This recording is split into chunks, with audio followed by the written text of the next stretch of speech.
पुढची breaking news आता आपण बघणार आहोत। बातमी नाशिक मधली आहे। नाशिक जिल्ह्यातील 5 तालुक्यांमध्ये कोरोनाचा प्रादुर्भाव वाढलेला आहे। जिल्हा परिषदेची यंत्रणा आता रस्त्यावर उतरून अतिशय आक्रमक पद्धतीने कॉन्टॅक्ट ट्रेसिंग करतेय। गावागावामध्ये संगीत दवंडी दिली जाते।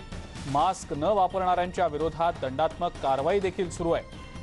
हे सगळं सुरू असतानाच या सोबतच जनजागृती अभियान देखील राबवलं जात आहे।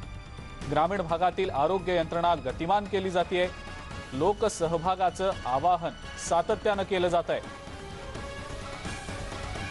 नाशिकमधल्या 5 तालुक्यांमध्ये कोरोनाचा प्रादुर्भाव वाढत चाललेला आहे। अधिक माहिती या संदर्भातली आपण जाणून घेणार आहोत। प्रशांत बाग आपले प्रतिनिधी सध्या आपल्या सोबत आहेत। प्रशांत, नाशिकमधल्या 5 तालुक्यात कोरोनाचा प्रादुर्भाव वाढतोय आणि या पार्श्वभूमीवर आता आरोग्य यंत्रणा कमालीच्या ऍक्टिव्ह होऊन अतिशय अग्रेसिव्हली आक्रमकपणे कॉन्टॅक्ट ट्रेसिंगच्या बाबतीत आता उपाययोजना केल्या जात आहेत। काय सांगता येईल त्याबद्दल? अजिंक्य, नक्कीच आपल्याला माहिती आहे की नाशिक जिल्ह्यामध्ये मालेगाव शहर हे हॉटस्पॉट होतं आणि यानंतर नाशिक शहर हे झपाट्यानं हॉटस्पॉट झालं। नाशिक जिल्ह्यातल्या ग्रामीण भागातील 15 तालुक्यांमध्ये ज्या पद्धतीनं जिल्हा परिषदेची आरोग्य यंत्रणा काम करत होती त्याचा नक्कीच फायदा आला। या लॉकडाऊनच्या कालावधीमध्ये सुद्धा लाखो मास्क निर्मिती सुद्धा करण्यात आली।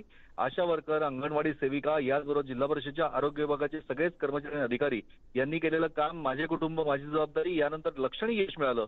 पण यातल्या 5 तालुक्यांमध्ये पुन्हा एकदा प्रादुर्भाव वाढतोय आणि आरोग्य यंत्रणा खडबडून जागी झाली आहे। खरं तर प्रशासकीय यंत्रणा ताकदीनं काम करत असतानाच ज्या पद्धतीनं ग्रामीण भागातला प्रादुर्भाव रोखणं हे मोठं आव्हान प्रशासनासमोर नक्कीच म्हणता येईल।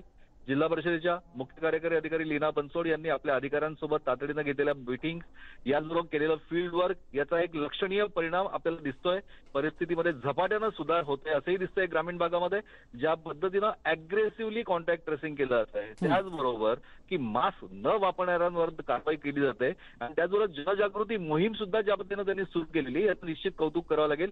पण लोकांचा प्रतिसाद महत्वाचा आहे। लोकसहभाग जितका चांगला असेल तितकंच प्रशासकीय यंत्रणेला योग्य सहकार्य मिळू शकतं आणि या कोरोनाचा प्रादुर्भाव जो वाढतोय तो नियंत्रणात येऊ शकतो असं नक्कीच म्हणता येईल। अजिंक्य, बिलकुल प्रशांत, धन्यवाद। सविस्तर माहिती आपण दिलीत त्याबद्दल।